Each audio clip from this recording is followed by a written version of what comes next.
Okay, so I get a lot of phone calls trying to help me with my Medicare benefits. They're usually always automated, and they ask if I have Medicare Part A and B and how old I am. And then if I, answer the questions correctly, they'll pass me through to an agent who is in a call center in India usually.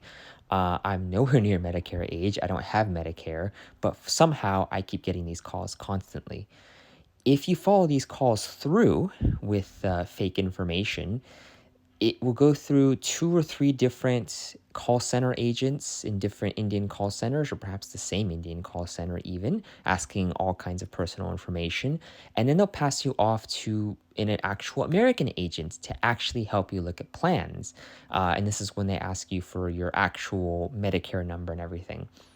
These agents you get passed to are universally almost always at a company called SelectQuote. At least they claim to work for SelectQuote.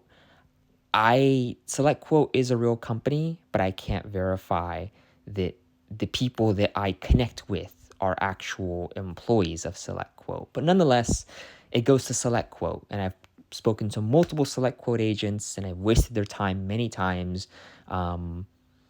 It's, when we get to the part with the Medicare number, it's invalid and we're all confused. But, it takes 30-40 minutes to get that far because they're rambly and you have to go through. Anyway, so when I've talked to the SelectQuote people, in the past, they claim that SelectQuote contracts some third party that makes the phone calls that then patches you through to them.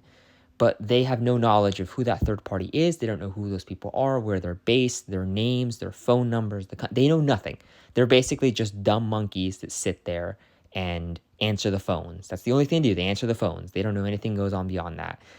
And I'm like, so can I talk to the supervisor? Like, well, I can email the supervisor on duty, but yeah, they're just so apathetic to the situation. They don't care.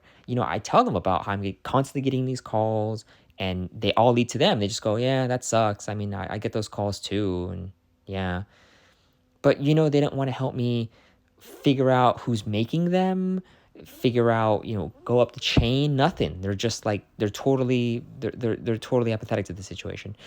And the thing is, when you get handed off to that American agent, it is not a cold handoff. They don't just give you the number and bid you farewell.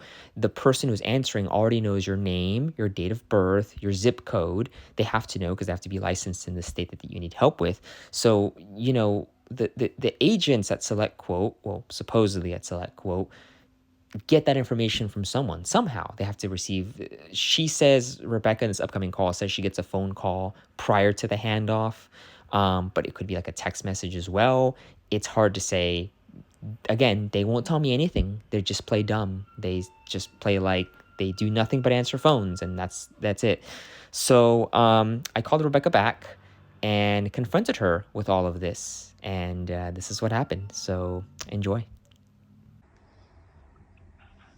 I'm sorry, what? I didn't get to ask, where are you from?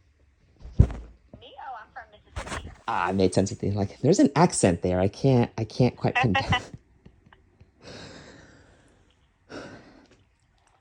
So, What can I do for you? I believe we spoke on Friday. I want to say it was like Friday towards the end of the day, midway. You may have accidentally hung up during that time.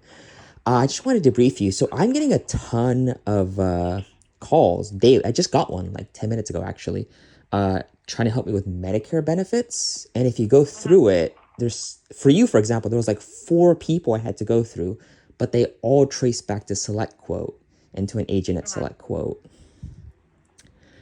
And I've contacted SelectQuote. They're like, yeah, we partner with people who like give us leads, but we like don't know who they are. I have no clue. Right. I'm like, is there a supervisor? Well, I mean, there's not one here. I can email one if you'd like. And you guys are just kind of, I don't know. I just answer phones, man. I don't have anything to do with anything. And that's kind of where it ends. Okay. So were you wanting to be like put on the do not disturb list or like the do not call list? Like, I mean, the only thing that I can do as far as SelectQuote goes is, put you on the do not call list if you don't want to be called. As far as like the other outside companies that call you, you would have to tell each one of them individually, like, hey, put me on the do not call list. I mean, as far as SelectQuote goes, I can do that so that no one from SelectQuote calls you. SelectQuote never calls though. It's the thing. It's a third party that Right. does it and then refers it to. So what I was really hoping for is that someone at SelectQuote somewhere would at least flip and tell me who these people are. Because the other thing is that I think for you specifically, because when we spoke on Friday, I think it was a cold transfer because you just answered and said, "How can I help you?" And then we kind of went from scratch. But usually, when I get transferred after 2 or 3 different Indian gentlemen talk to me, the person at SelectQuote I get transferred to already has my information. They already have my name. They have my date of birth. They already have those details. So how are you guys getting? Like, is it being emailed to you? Is it like in a software program? How is that handoff happening? Nope. So the way that we work here at SelectQuote, we don't have anything like that. The only way that you would have been in our system to begin with is if you had spoke to a SelectQuote agent and they put your information in the system. That's how we get it. I mean, these outside people, when they give us a call, normally, when they do transfer or when we get like a warm transfer, they give us their, first and last names, date of birth, and zip code. That's it. But if we don't get a warm transfer and it's a cold transfer, then that's how we like gather the information. We ask, like, what's your name, date of birth, blah, blah, blah. And then we put it in the system ourselves. And then, whenever you call back the next time, or when you get, should I say, transferred to us the next time, then it pre-populates based off of your phone number. Yeah, I'm presuming, I'm fairly certain with you it was a cold transfer, but other ones have been hot transfers. So when it's a hot transfer, you do get like the name, the age, the zip code. How? Yep. How does that information get to you? I don't know how the outside sources get it. We get it from the transfer agent. They supply that to us. As far as how they get it, I have no idea. I mean, they get it because they call and they ask for that information first through multiple agents validating it, and then they transfer to SelectQuote. So that's how they get it. Right. But it's more so essentially you guys do have, like, since an agent calls you to facilitate the transfer, you then have a phone number for whoever is making that transfer. Or do they spoof the numbers with you guys too? Because that's the other thing. They spoof their phone number. So even if I wanted to block them, they always call back with a different number. You can ask them not to call you again. They'll just laugh and hang up. Like, they have no respect for the rules. And the other thing is that I get that because I get that myself. Yeah. I get it. Like, we're in the same boat. I'm a normal person too. You know what I mean? I get 100,000 spam calls a day. And I will tell them, look, I'm a sales agent myself. Like, I get it, but I don't need your help. Like, please stop calling. And then they just keep calling, and it's a different one every time, Yeah. So I definitely understand. But is there anything that I can particularly help you with today? Because Yeah. I don't know. I mean, I hate to put you in this position because SelectQuote.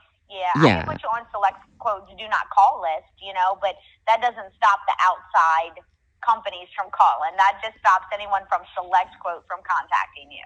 Yeah, it's an awkward position to put you in. I'm sorry to do that. These calls keep leading. That's what I do. I keep feeding them fake information. I follow the breadcrumbs. Same thing I keep getting life insurance phone calls. They want to sell me final expense policies. And often you'll lead to like a third party sales agent who's like a broker. And but you have to understand these keep leading to SelectQuote, and the SelectQuote agents are all like, I don't know what to tell you, man. It just feels... we really don't, because we don't get any of that information, unfortunately.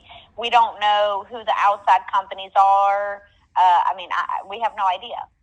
This is people that the higher ups have, I guess, however they get their leads, that's the companies they get their leads from. We don't know that. Yeah. We just take the calls and, we help these clients and, I could try to pull up your account here and put your number on the do not call list. You didn't even provide me with your name or anything when I called you back. So yeah, this is a different number from the one we spoke with on Friday. And funnily enough, when we talked on Friday, my number was already in the system under a different name. And I remember you were like, is this Chase Matthews? I'm like, well, it's a fake name I used in the past, but this time I told the fake agents Lindsay Gardner. So no, my name's, oh, okay. And you kind of brushed it off. But I mean, again, it doesn't really. I appreciate that, but again, it doesn't matter if it's in the system because you guys aren't the ones calling. You personally did not call me. Other people did and transfer me to you. So it's not your fault. And Right. again, I hate to put you Right. on the spot, but I can't get anything from the first outside companies. I can't find anything about them. They lead to you. You guys are like, there's nothing we can do, so we're just kind of stuck. Yep. And I do apologize Yeah. about that. But I mean, if there's nothing else that I can really help you with today, I mean, that's really only the information that I can give. So I do wish you luck, though. I think my question is, so then if I keep getting those calls and follow the breadcrumbs and I come back to you, are you okay with me wasting your time on not needing services? 'Cause that's kind of what I did on Friday. I just kind of chit chatted and asked questions, but obviously I'm not, 68, so I don't have Medicare, so Right. and I kind of felt bad because you're just trying to do your job. You're not responsible for this, but you're Mm-hmm. also not quitting this company or, trying to, you're just like, No, I don't know, I'm sure man. not. Because there are people that I can help and that I do help on a daily basis. And so I will continue to do that. But, I don't really know I don't know. I Yeah. really don't. I can submit something to, I mean, you're not giving us a real name, a real telephone number. So it sounds like you're just really wasting our time. And that's your goal, is to sit here and waste our time every day. So if there's really nothing that I can help you with, hon, you have a fantastic day. And I hope you get to the bottom of it. Okay. I'm trying, Bye-bye. but okay.